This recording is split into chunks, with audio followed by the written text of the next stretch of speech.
Right, మనం హైదరాబాద్ వెళ్దాం. హైదరాబాద్లో హైడ్రా దూకుడును పెంచింది. అక్రమ హోర్డింగ్లపై హైడ్రా కమిషనర్ రంగనాథ్ సీరియస్ అయ్యారు. శంషాబాద్ మున్సిపాలిటీ పరిధిలో దాదాపు 140కి పైగా అక్రమ హోర్డింగ్లను గుర్తించారు. మున్సిపాలిటీ అధికారులతో కలిసి వాటిని తొలగిస్తున్నారు. అమీన్పూర్ మున్సిపాలిటీలోని ఐలాపూర్, రాజగోపాల్ నగర్ అసోసియేషన్ సభ్యులతో హైడ్రా కమిషనర్ రంగనాథ్ మాట్లాడారు. ఈ సందర్భంగా అక్కడ గందరగోళ పరిస్థితి నెలకొంది. దీనిపై హైదరాబాద్ నుండి ఎక్స్క్లూజివ్ ఫీల్డ్ రిపోర్ట్ అజీం అందిస్తారు. అజీం.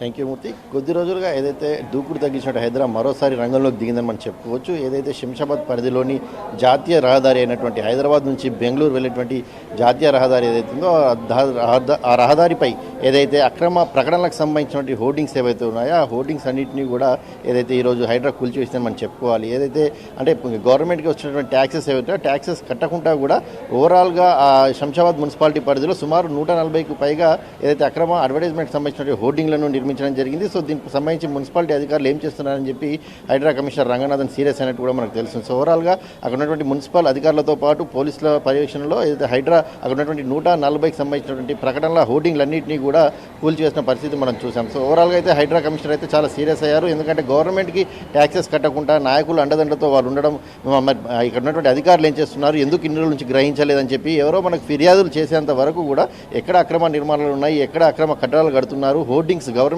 వచ్చేటువంటి ఆదాయాన్ని ఎవరు గండి కొడుతున్నారు, ఇలాంటి అనేక అంశాలను మనం ఏదైతే అధికారులు ఉన్నదే దానికి చూసుకోవాల్సిన పరిధి ఉంది. కానీ ఎవరు చూసుకోలేదు. ఫిర్యాదులు వచ్చేంత వరకు కూడా మనం దీన్ని పట్టించుకోవడానికి కారణాలు ఏంటని చెప్పి కూడా హైడ్రా కమిషనర్ రంగనాథన్ అక్కడ ఉన్నటువంటి మున్సిపల్ అధికారుల తీరుపై తీవ్ర ఆగ్రహం వ్యక్తం చేశారు. ఆయన కొన్ని ప్రశ్నలు కూడా అతను చెప్పారు. అక్కడ ఉన్నటువంటి అలాగే అంటే ఏదైతే ఈ అక్రమ అడ్వర్టైజ్మెంట్ సంబంధించిన హోర్డింగ్స్ నిర్మాణాలు చేశారో దాన్ని కూల్చివేస్తున్నాయి. అక్కడ ఉన్నటువంటి అక్రమ షెడ్లు కూడా కొన్ని ప్రాంతాలలో నిర్మించడం జరిగింది. ఇవంతా కూడా ఏదైతే గవర్నమెంట్కి సంబంధించినటువంటి ప్రాపర్టీ అలాగే కొంత బఫర్ జోన్లో ఉన్నటువంటి ప్రాపర్టీస్ అన్నీ కూడా అక్కడ ఉన్నాయి. సో ఈ నేపథ్యంలోనే భారీ బందోబస్తు పోలీసుల మధ్యలోనే ఏదైతే ఈ 140 హోర్డింగ్లకు సంబంధించినటువంటి అన్ని అక్రమ నిర్మాణ కట్టడాలను కూడా హైడ్రా కూల్చేసింది. అయితే గత కొద్ది రోజుల నుంచి కూడా హైడ్రా చాలా సైలెంట్గా ఉందని చర్చిస్తున్న వార్తలు వస్తున్న నేపథ్యంలో హైడ్రా ఒకేసారి రంగంలోకి దూకిందని కూడా మనం చెప్పుకోవచ్చు. అలాగే సంగారెడ్డి జిల్లా పరిధిలో ఉన్నటువంటి అమీన్పూర్లో కూడా ఈరోజు హైడ్రా కొన్ని కూల్చివేతలకు సంబంధించి ఏదైతే ముఖ్యంగా మున్సిపాలిటీకి సంబంధించినటువంటి అమీన్పూర్ మున్సిపాలిటీలోని ఐలాపూర్, రాజగోపాల్ నగర్ అసోసియేషన్ సభ్యులతో కూడా హైడ్రా కమిషనర్ రంగనాథన్ చర్చించారు. ఎందుకంటే ఫ్లాట్లు కొనుగోలు చేశారు. అప్పుడు ఉన్నటువంటి ఫ్లాట్లు ఎవరైతే కొన్నారో వాటికి సంబంధించిన బాధితులతో సమావేశం అయ్యారు. సో సమావేశమై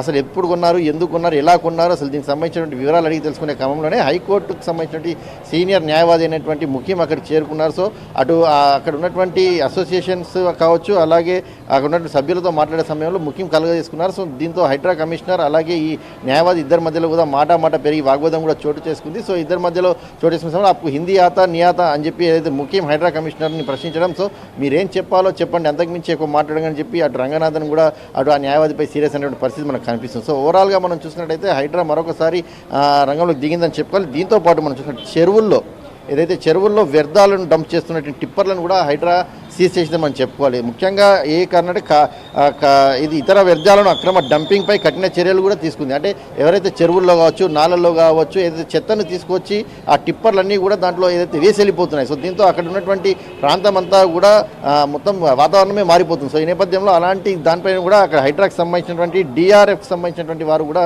ఏదైతే ప్రత్యేక బృందం కూడా దానిపై నిఘా పెట్టిన నేపథ్యంలో 4 టిప్పర్లను కూడా ఏదైతే హైడ్రాకి సంబంధించినటువంటి సిబ్బంది వారిని 4 సీజ్లను కూడా సీజ్ చేయడం జరిగింది. దీంతో పాటు కూడా మనం చూసినట్టయితే కుకట్పల్లి నిజాంపేట్ మెయిన్ రోడ్లో ఉన్నటువంటి ప్రభుత్వ స్థలాన్ని ఆక్రమించి కట్టినటువంటి అక్రమ కట్టడాలను కూడా ఏదైతే హైడ్రా ఈరోజు కూల్చివేసింది. సో ఓవరాల్గా హైడ్రా మరొకసారి రంగంలోకి దిగిందని మనం చెప్పుకోవచ్చు. ఎక్కడైతే అక్రమ నిర్మాణాలు ప్రభుత్వ స్థలాలకు సంబంధించినటువంటి స్థలాల్లో నిర్మాణాలు చేపట్టినప్పటికీ అలాగే ఏదైతే బఫర్ జోన్కి సంబంధించినటువంటి నిర్మాణాల్లో చేపట్టినటువంటి వారికి, ఎందుకంటే హైడ్రా ఇప్పుడు మనం చూసాం కదా తుర్నూలు పోలీస్ స్టేషన్లో కూడా ప్రారంభించింది. సో ఫిర్యాదులు వస్తున్నటువంటి నేపథ్యంలో ఫిర్యాదులను తీసుకుంటూ క్రాస్ చెక్ చేసుకుంటూ కూడా ఎక్కడ నిజంగా అక్రమ కట్టడాలు కట్టారు, సో ఎక్కడ పర్మిషన్స్ లేకుండా కట్టారు, అలాగే ప్రభుత్వ స్థలాల్లో నిర్మాణాలు చేసింది ఎవరు, ప్లస్ అలాగే చెరువుల్లో నాలల్లో వ్యర్థాలను డంప్ చేస్తున్నటువంటి వారు ఎవరు, వీళ్ళన్నిటిపైన కూడా హైడ్రాకి సంబంధించిన సిబ్బంది ప్రత్యేక దృష్టి సారించిందని మనం చెప్పుకోవాలి. అలాగే ఇప్పుడు హోర్డింగ్స్ సంబంధించి కూడా అంటే ఎవరైతే హోర్డింగ్స్కి సంబంధించి అడ్వర్టైజ్మెంట్కి సంబంధించి కూడా చాలామంది గవర్నమెంట్కి ట్యాక్సెస్ కట్టకుండా కూడా వారు హోర్డింగ్స్ అక్రమ నిర్మాణాలు చేస్తున్నారు. సో అలాంటి నిర్మాణాలపై కూడా హైడ్రా దృష్టి పెట్టిందని మనం మీరు చెప్పుకోవాలి. శంషాబాద్లో సుమారు 140కి పైగా హోర్డింగ్లను